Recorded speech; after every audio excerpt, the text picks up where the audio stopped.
pidät?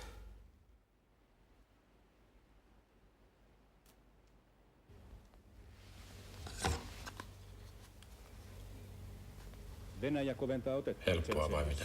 Moskova on tänään Ennen täytyy aina nousta ylös. Sopimuksen täytäntöönpanon ja viikon 12 kanavaa kaikkia.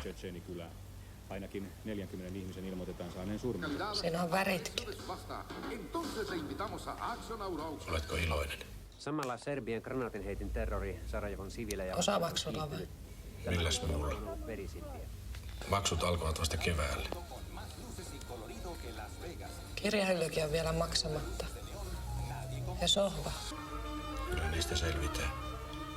4 vuotta.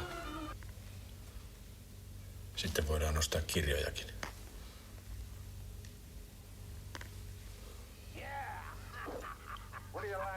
Onhan se hieno. Oh, that name takes me back a long time. When I was Näkö mining ore in nukkuu? a big boom town.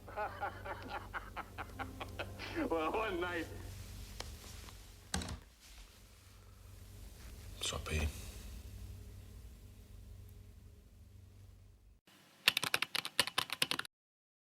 Vuosikymmenen voimakkain myrsky ravistelee Filippiinejä. Taifuuni Angela on tähän mennessä ajanut kodeistaan 4 miljoonaa ihmistä.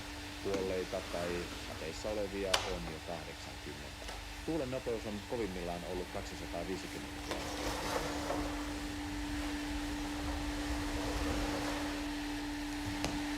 Nigerialaiset kansalaisoikeustaistelijat on teloitettu. Kirjailija Ken Saro-Wiwa ja 8 muuta Ogoni-vähemmistön oikeuksien puolustajaa teloitettiin hirttämällä. Nigerian sotilasjunta ei antanut syytetyille mahdollisuutta puolustaa itseään oikeudenkäynnissä.